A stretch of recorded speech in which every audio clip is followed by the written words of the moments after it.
durante da segunda a sexta, né, lá na Placar, o debate Placar, e um dos meus companheiros é o Sormani. E segundo o Sormani, o Santos precisou, ele fez uma conta rápida lá, precisou de 14 minutos para dar um chute a gol. A cada 14 minutos o Santos finalizava. Foi mais ou menos isso mesmo? Foi um jogo muito ruim, um jogo muito fraco, um jogo com cara de pré-temporada, assim. Fisicamente, tecnicamente, um jogo que deixou muito claro que a impressão que esse time do Santos deixou no final do Campeonato Brasileiro, de que era um time que precisava de poucos ajustes, só algumas peças pontuais e tal, foi enganoso, assim. Na verdade, o Santos precisa de muito mais do que isso. O Santos tem um time muito fraco e o elenco do Santos é pior ainda. O Santos tem vários jogadores aí que ganham muito. O Santos é uma das principais folhas do futebol brasileiro, porque foi um elenco muito mal montado por 3 dirigentes, né? Além do Marcelo Teixeira, que é o mandatário principal, mas foi um elenco que foi montado por Alexandre Galo, Pedro Martins e agora o Alexandre Matos. E muitos erros foram cometidos, erros esses que são difíceis de solucionar. Tiquinho continua lá, não foi nem relacionado para nenhum jogo esse ano, ganhando 1,5 milhão por mês. Você tem o Mike, que fez uma partida ontem menos ruim do que a gente está acostumado, mas assim, longe de ser boa, ganhando 3 vezes mais do que ele ganhava no Palmeiras.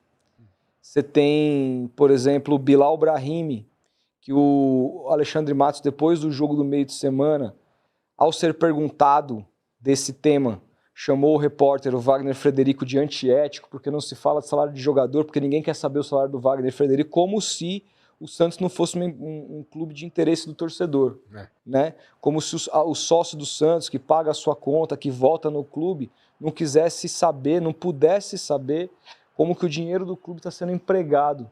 Um cara que jogou 22 minutos só com a camisa do Santos, ganhava 20 mil euros. Explica isso para mim. O cara ganhava 20 mil euros na Bélgica e chegou aqui ganhando 1,3 milhão por mês. Isso para mim, eu não tenho prova de nada, não vou ser leviano aqui, mas é o típico caso de investigação.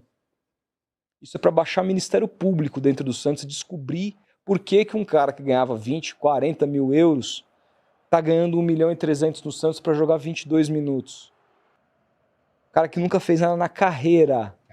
Na carreira, a contratação só serviu para o torcedor tirar uma onda de chacota com o nome do cara que faz alusão ao membro sexual masculino. Então, assim, o que dá para tirar disso, né? E aí, além de tudo, o Santos tem um lado esquerdo defenestrado na temporada, se perde o Guilherme, que o torcedor do Santos está sentindo uma falta desgraçada. Eu odiava, né, o Guilherme? O torcedor do Santos médio odiava, mas...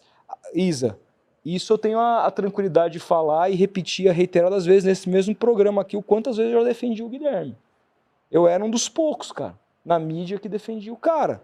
Foram 94 jogos e 46 participações para gol. E eu falei isso o ano passado inteiro. Foi ameaçado. O cara foi ameaçado de morte, entendeu? E o Tiquinho, que fez 2 gols do Campeonato Brasileiro, e voltava tranquilo pra casa dele. Tem que ir e voltar tranquilo pra casa mesmo. Todo mundo, né? Todo mundo, mas assim, o que me incomodava era o Guilherme ser o alvo.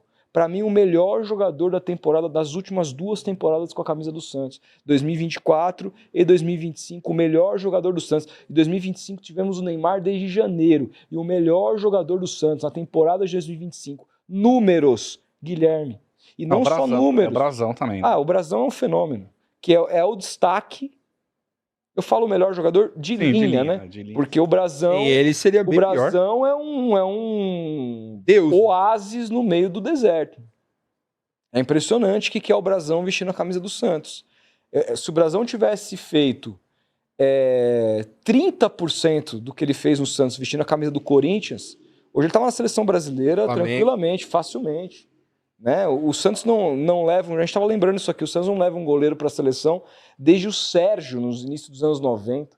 O Vanderlei foi 2 temporadas o melhor goleiro do Brasil e não teve uma chance com o Tite na seleção. O Sérgio que virou técnico, cabeludo. Treinou a Ponte. Treinou a Portuguesa, exatamente, esse mesmo. E o Santos não consegue emplacar um goleiro na seleção. Teve o Rafael, que chegou a pegar a seleção olímpica em 2012, e o Fábio Costa, que pegou a olímpica em 2000.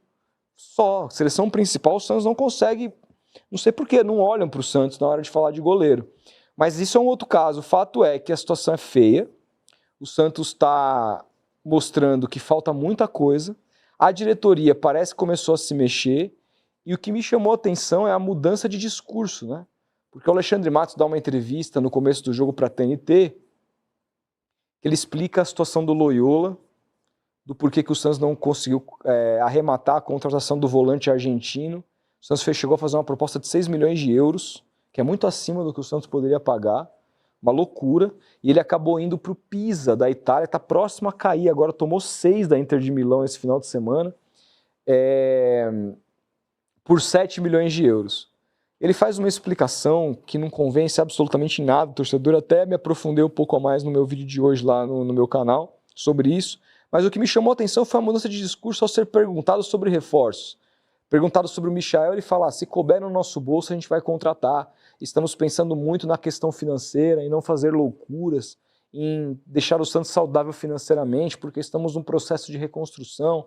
Aí o presidente também, depois do jogo, é entrevistado e fala, bom, a gente não queremos endividar o clube, estamos pensando no futuro do Santos. Como assim, cara? E não tem com todo respeito, eu fiz essa crítica também no meu canal e repito, não tem um repórter para dizer, presidente, peraí, e o balanço do ano passado com 100 milhões de déficit, e o balanço dos 3 primeiros trimestres do ano passado com quase 120 milhões só nos primeiros 9 meses do ano? Cara, isso é equivalente a 1/4 da dívida completa do clube que os caras fizeram em 2 anos. E agora ele vem com esse discurso austero, porque, desculpa, se o Marcelo Teixeira e o Alexandre Matos chegassem e dissessem, olha, o Santos não pode fazer loucura, o Santos está numa situação financeira difícil, temos que caminhar com as nossas pernas, mas essa fosse a postura da gestão desde que eles chegaram, eu não diria um A. Eu diria, não, é isso mesmo, temos que apostar na base, temos que cuidar das contas, porque não há como hoje sustentar esse futebol milionário, megalomaníaco, na situação com as receitas que o Santos tem. Um clube que inclusive perdeu o patrocinador master e não consegue repor até agora com o Gabriel e Neymar, a camisa lisa. E aí tem gente da agenda positiva, por isso que eu fico puto. Tem gente da agenda positiva, chega no dia seguinte que o Santos perde a 7K, fala que tem outra patrocinadora, uma outra bet com proposta de 70 milhões. Cadê essa proposta? 1 mês e não chegou nada.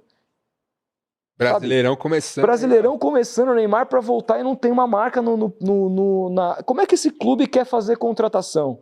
Então, assim, a pergunta que eu faço é, a água bateu na bunda, percebeu que o clube chegou numa situação de endividamento tão grave que agora tem que mudar a postura?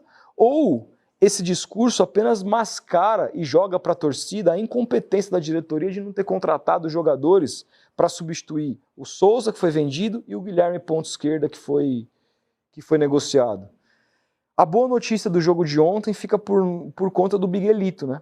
Que foi escalado como titular, depois de ter entrado bem tanto contra o Corinthians, no final do jogo, o Santos melhora a partir da entrada dele, como contra o Guarani. Contra o Palmeiras ele não entrou tão bem, apesar de ter feito uma finalização que o Carlos Miguel foi pegar no cantinho, ele não entrou tão bem, mas contra esses 2 jogos, contra o Guarani e contra o Corinthians, ele entrou bem, e ontem foi titular, e eu achei que ele fez um bom primeiro tempo, ele cai na segunda metade do primeiro tempo, mas ele era, assim, o jogador do Santos mais lúcido em campo.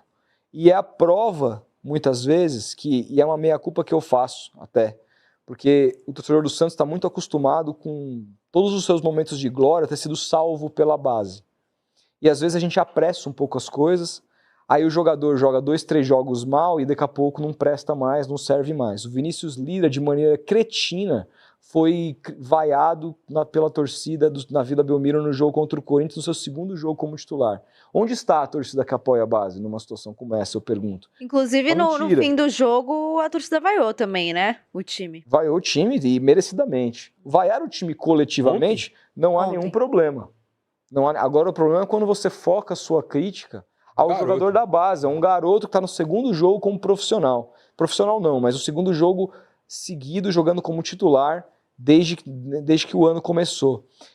E aí, nesse contexto, eu fico me perguntando, tá, e faz o que agora? Se não vai contratar, se não tem dinheiro para contratar, se o time tem um monte de lacunas, De novo, ou o Santos faz um trabalho agora inteligente, dispensa jogadores, tenta negociar outros que não estão dando certo. Por exemplo, o caso do Roleza, eu estou cansado, é um jogador que eu cansei.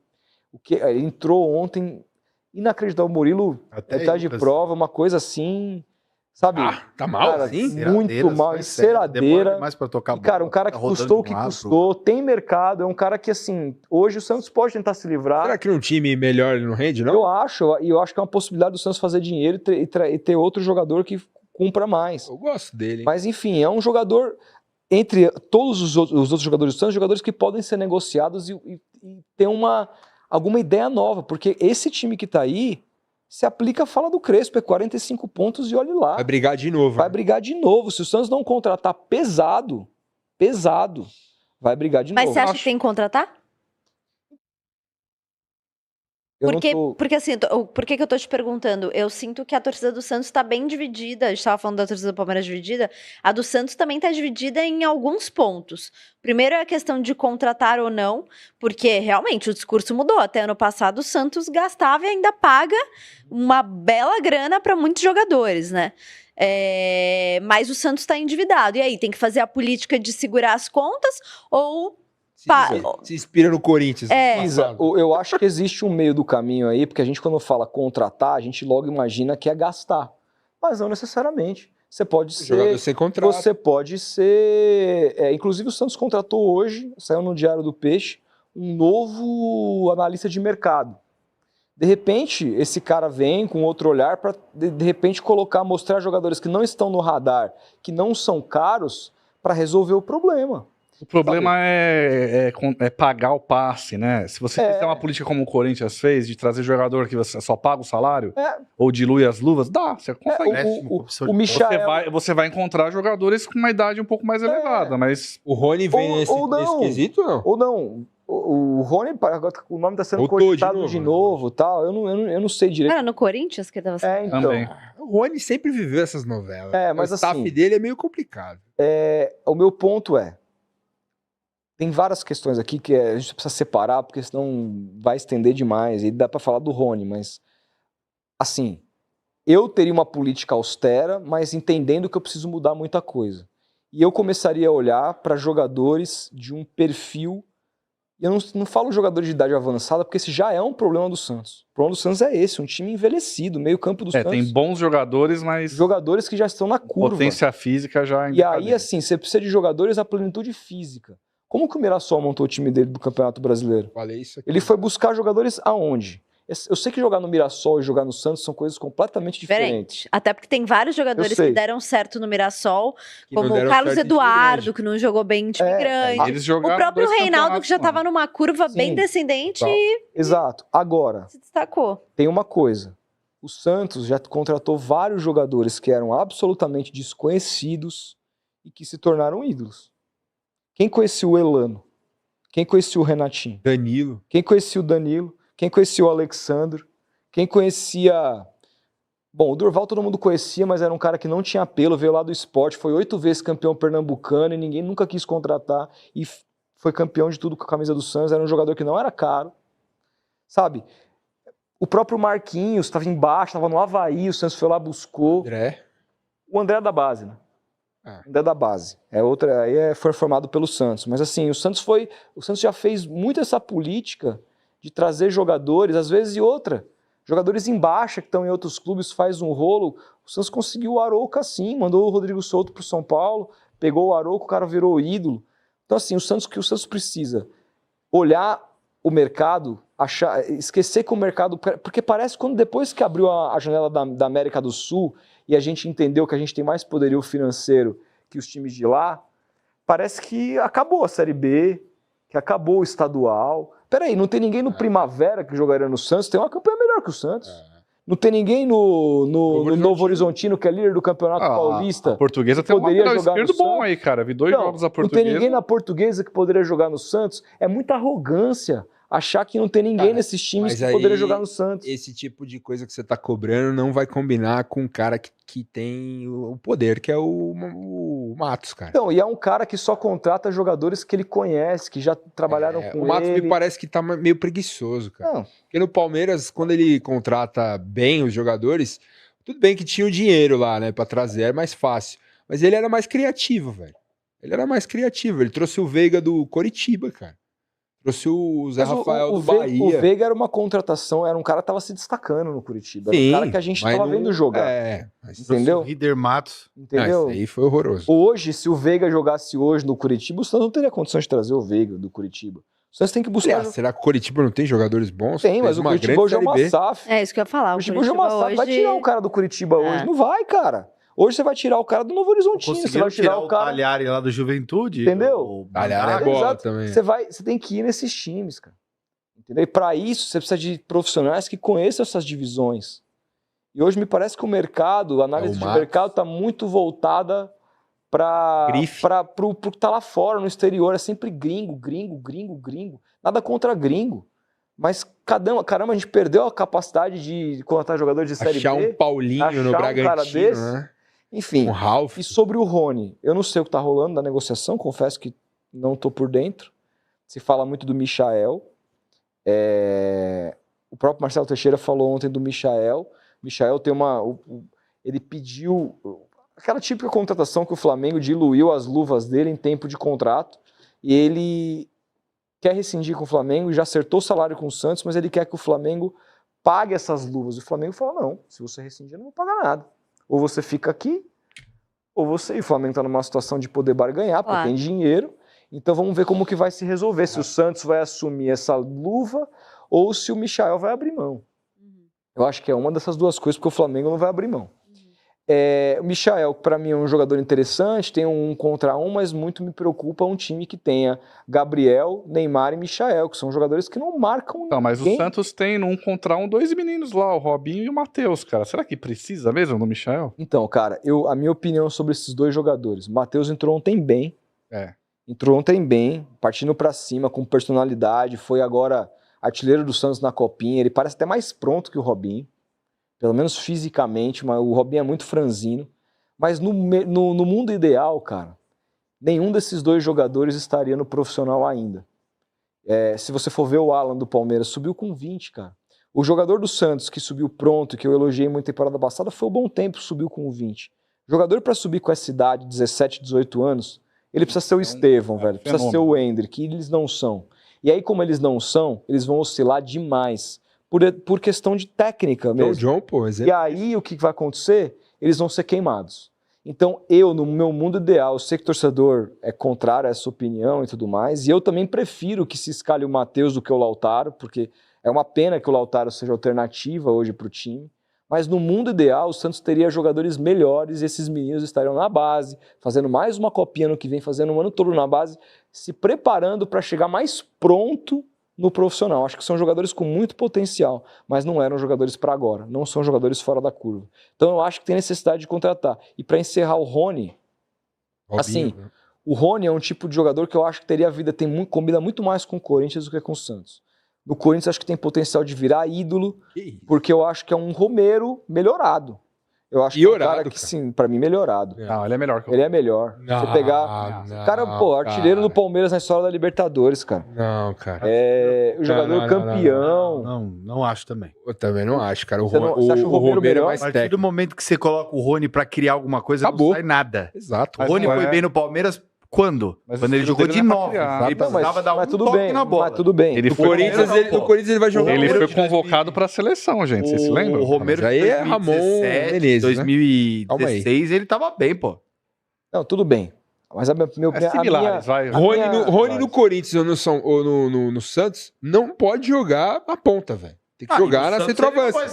Ele vai ser reserva do Gabigol? Então, não. E vai ser reserva do Yuri? Não. Então, aí pra comprar o cara, trazer o cara pra ganhar a mesma coisa que o Tiquinho no banco, não... Então assim, só que tem uma coisa. O Rony, se você mandar ele pegar o lateral o jogo inteiro, ele vai pegar, cara. Ele vai pegar na bola também. E a responsabilidade, ele vai pegar na bola. Esse é um grande problema. Só que assim, quando você monta esse time com Gabriel e Neymar na frente, ou você assume que você precisa de 8 caras atrás, que sejam menos técnicos e mais operários, ou você vai querer um time... Beleza, põe o Michael do lado, põe o Miguelito do outro, põe 4, aí põe o meio de campo, põe o Bom Tempo, que não marca ninguém também, e deixa o Zé Rafael, que não marca ninguém, de primeiro volante. 6 caras técnicos. vai tomar de 5 do Flamengo. Porque ninguém marca. A gente acha que futebol é só bola no pé. E o Guilherme mostra como ele ajudava a lateral, como ele protegia. O Escobar fez o nome no Santos porque tinha o Guilherme ajudando ele o tempo todo lá, cara. Fazendo 2 contra 1, voltando pra marcar que nem um leão. Futebol também é defesa, a gente tem esquece bola, né? isso, cara. Claro. Então, assim, quando você tem um time com Gabriel e Neymar na frente, que são 2 caras que não marcam ninguém, e não vai ter um cara que vai fazer esses caras marcarem, porque são caras preguiçosos. Caras que vão querer decidir com a bola no pé. E outra, não tem mais esse físico também pra ser exigido de jogar intensamente, marcando sem bola. E outra, você tem, pra mim, hoje o futebol tá muito claro. Você tem algumas formas de jogar. Ou você é muito técnico, controla o jogo com bola e você é muito diferente, consegue fazer esse jogo de meia cancha, de envolver o adversário. Ou você vai marcar pressão no adversário pra jogar no erro, ou você vai baixar a linha e jogar no contra-ataque. Pra baixar pressão e jogar no contra, você precisa de velocidade. O Santos não tem. Para marcar pressão e roubar lá na frente, o Santos precisa de intensidade lá na frente. Os jogadores também não tem. Então qual que é o jogo do Santos? O Santos é um time que vai jogar com bola aérea, o time não consegue fazer gol de bola parada. Ou seja, montaram um elenco errado. Não dá pra jogar Neymar e Gabigol juntos. Assim... E aí estoura em cima do Voivoda. Os caras vieram